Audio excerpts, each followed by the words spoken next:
So, as we move into the program, there's a general theme and a concept around here. I think everybody in this room cares about veterans. Everybody in this room cares about freedom, our liberties, freeing us from this tyrannical government and president who's done nothing but hurt our country, hurt our state. The leftist, extreme liberals that want to attack our very foundation, corrupt our kids, corrupt our communities, our neighborhoods, open borders, let everybody through, let the sickness through. Stop. Stop it. Luckily, we have one guy that's inspired me and motivated me to be here today. He is going to be our next senator, and I will take extreme pleasure and honor and privilege to introduce to you guys Jim Lamon.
Thank you very much. It's just a great day. This is not a political event. Hopefully you don't see it that way. This is an honor of 20 years ago. But it is emotional for all of us. Thank you, Gunny, for what you said. That flag over here, that banner, excuse me, it's going to hang in our office for us, this campaign, to remind us every day of the feckless, immoral leadership in our country today that sacrificed totally unnecessarily those 13 brave warriors. There's already half the big campaign wall is the beaches of Normandy, where we're storming to take back Europe, knowing what they were going into, but they did it. So in our campaign, we kind of look at it the same way. We, because of them and everything else that we stand for, we have to do this. May I ask my fellow veterans and first responders to stand for just a moment, be recognized, please.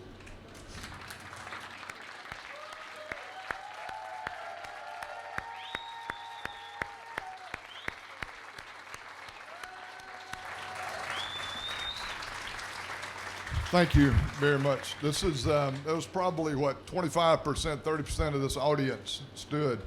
That's the most. This is the 47th discussion I've had in front of audiences since I declared this race 16 weeks ago. That's the most by far. It's hard to imagine 4% is the nation's population of veterans. I'm blessed in my company of 1,700 people, 22% of veterans, very much like you just saw in here, because the good Lord gave that company to me to say it's the right thing to go do things right. So guys, 20 years ago, since the worst attack on American soil, I think all, as we've said, we knew where we were that day. We felt it. We knew immediately that we were going to be at war. Those images, as Jimmy mentioned, about people fleeing the building, and those brave 300 police first responders that went in and never came out. The almost 3,000 American patriots that have gone into the war of terror that didn't come home. It was a calling, and they stood up and they did their duty. 13 of which stand there today on that flag. Remember Bush when he was standing on the rubble and said, soon they will hear from us as Americans, and of course they have. And I know many of you are heavy in heart today to know that after that 20 years, to see the disgrace that has happened in the last few weeks. And that, my friends, is, again, this is not political, but I, for one, am pissed off. I am mad about what people are doing in Washington about our country, that don't remember or don't care what happened in 9/11. That's why we're doing this, and we're doing it very strongly. Can you imagine? I mean, it's hot in here, right? And we're going to be done in just a few minutes. Can you just for a second visualize? We all saw it. Those men and women in those towers that had 2,500, not 85, 95, 100 degrees, whatever we are, 2,500 degrees behind them. And they had to choose to jump. I remember that so vividly, like, what's that falling? And the newscasters, it was Americans, because evil people had taken over planes and crashed in our country. And that's why I do this. It must be done. Freedom, as well said by Daniel, is not free. It's paid for in very precious blood. Again, many that have not come home over all the years. It's precious. It's a lot of sacrifice, vigilance. But you know, it also takes clarity of thought. And I think our leaders today, if I can use that now, put that in quotes, leaders, I don't think they have that clarity. I think it's up to us, as you've all said, and I think you all feel, for us to rise up 20 years hence that says we have to get back to that unity again, that purpose of one country, and not let these Marxist people take it away from us. So it's a tough year, guys, but this is the year, and this is the election, that if we don't do it, we're not going to be sitting here having these kind of remembrances belong. Because others are going to run this country, and they'll never respect the sacrifice that's been made in 9/11 and many others. The world's a dangerous place. There's very bad actors out there who don't like what we do or like us. The safe haven that we now have again in Afghanistan for ISIS and Al-Qaeda didn't need to happen. I think we all know that. That's the kind of leadership we have today, and not what we need to run this country. So I know something. I'm fortunate, blessed, good Lord, had me go through the military, paratrooper, engineer officer for 6 years. I saw in Europe, when I was there, front lines for 3 years in the Cold War, nothing like what our heroes and men and women have done in the war on terror. Nothing like that. But I saw what it took for a regime to keep their people in their country. We never, ever want that in our country. We can't let it happen. It's happening every day. We know it. We've got to rise up and stop it. And using this day as that, remember, it must happen, guys. The enemy then was well known. Uniforms, garrisons, tanks. Today, they're so cowardly that they put teenagers in those vests for suicides. Probably similar to what took out our brave 13. That's the kind of enemy. They're in our midst. We know we have open borders. Do we not think it can't get there to here? We know it can. So we have to rise up to save this country. This godless Marxist ideology is not for America, not for this country. They even blame us for their problems. We work hard, we do right, we live by law and order. If not, Jimmy will pull me over, right? So they don't care about what rules. This whole thing about women. You see what's happening in Afghanistan already? As if that weren't going to happen. That's what it's like in that Marxist regime. So I do want to say, though, there's good news. I just feel it everywhere I go in this state. People like you and 120 or so here today in this heat to come out and honor America and stand up and say, we're the grassroots. We're going to take back this country.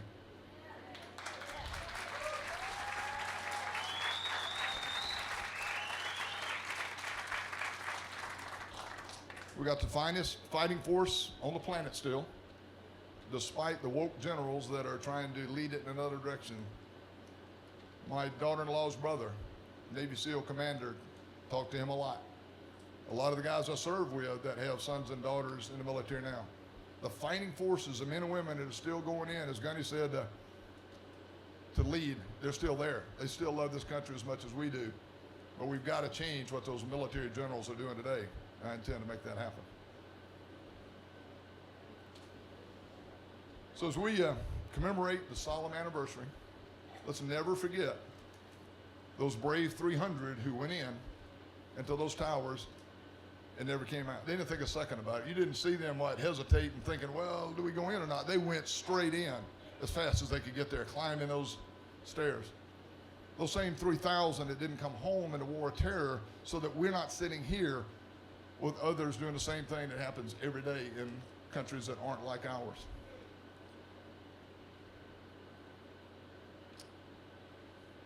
Listen, I just think this national sense of unity, we did it once. We've done it, and we've done it before. We're not recent history, what I mean to say. When Bush and the whole of America kind of came together. We can do it again. I'm a proud member of that fraternity that says this country not only is worth saving, we will save it. It must be saved.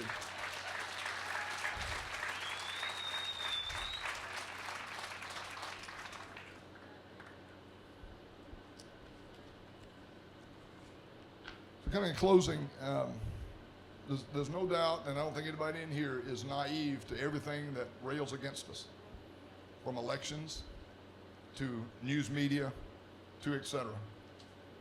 But it's all about that 13 on the banner, the 300 and the 3,000, that I've got a great team that's working all across this state. We're already about 40, counting the 25 that we have out voter registration every day. In this heat, 25 plus 1,000 volunteers. And we out-registered the Dems 4-1 last month. That's what it's going to take.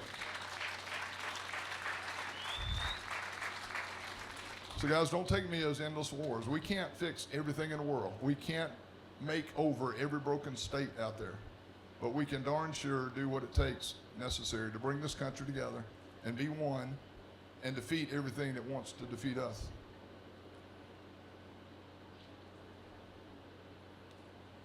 So what I have to say is that as a proud American, this is something that's a calling for me. Had moved out of my company and kind of said, hey, life is really good right now. And then I started seeing in January, then February, then March, then April, it's just going up and up and up as to the disasters that are occurring in our country. Good Lord, what do you want me to do? You've been gracious to me in my life, being able to put myself through college, ROTC scholarship, be a paratrooper, be a linebacker for Coach Bryant, be in the power industry. It's pretty damn tough out there, but be able to rise up in that organization, build my own company in Arizona. What do you want me to do with it? Over Christmas and holidays, he said, Jim, what you're going to do is get off your lazy ass, and you're going to go do whatever it takes to get that 51st vote in the U.S. Senate and help save this country.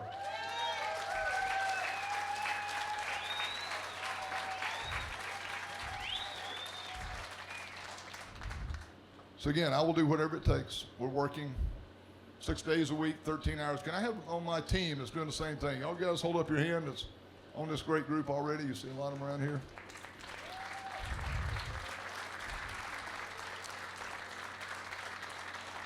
And guys, I'm not bashful. I'm transparent. I'm truthful. I'm not a politician. I can't. The truth comes out, right? You can't fake this stuff like in business. You can't, BS your customers. You got to tell it like it is. I'm working hard to put my arms around every faction of our party in the state, including the independents. You know what I've got? Kelly Ward can't endorse, but I bet you if you ask her, you'd know which candidate she supports. This one. If you look at Robert Graham, who was before Kelly. And so, oh, he's a rhino. He's not actually. He's on the campaign. Look at Sergio. Oh my gosh, Sergio doesn't like Kelly because he got beat by Kelly. He's on the campaign. You go look at Jeff DeWitt, our state treasurer, President Trump's COO, on the campaign. Ken Bennett, been on loan through the audit on the team. My point, guys, Steve Daniels, Patriot Party. Dan Farley, Tea Party. Endorsements across the spectrum. Because it's about you, it's not about me. I'm not going to win John McCain's seat or this seat or Kelly's. This is Arizona's seat. Arizona.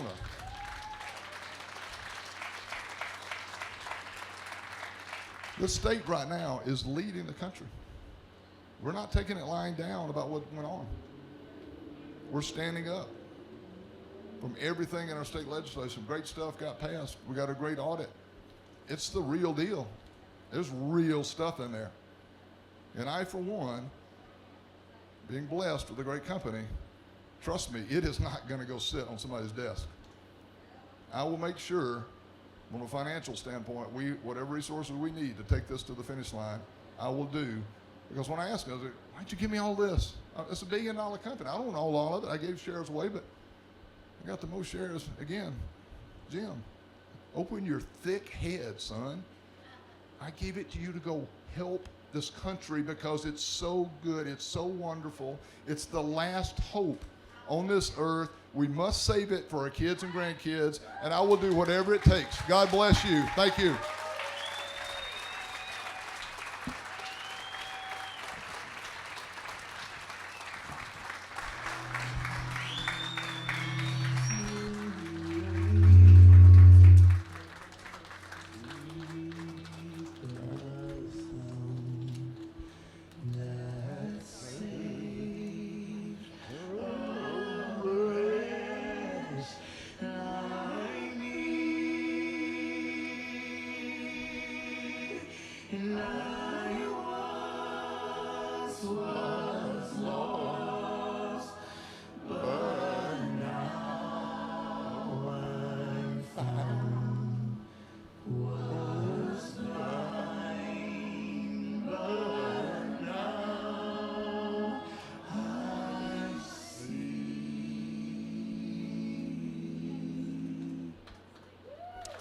Thank you. There's more there in that beautiful song, but it's very, very hot today for you guys. I just want to say thanks. By the way, last thing I will say is next Wednesday, this coming Wednesday, 4 p.m., be a very major announcement of an endorsement. It's going to make you very proud of this campaign. So it'll be on the website this weekend. Please, Jim Lamon, LAMON.com.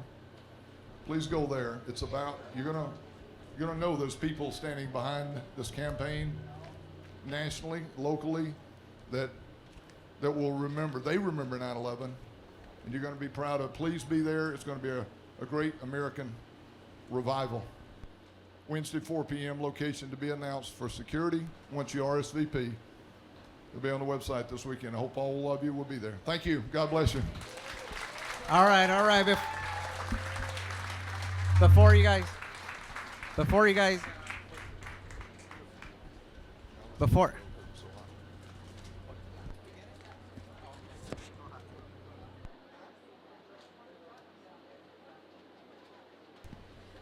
Jim Lamon.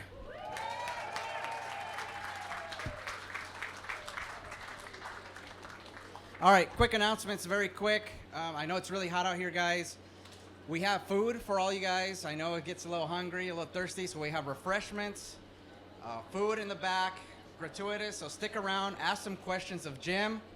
And if we can get some pictures with Jim, he wants to set up as well over by the picture area. So that being said, thank you guys for attending. I really appreciated hosting. Sergio Ariano here, our special guest as well. Let's give him a round of applause and thank you for coming.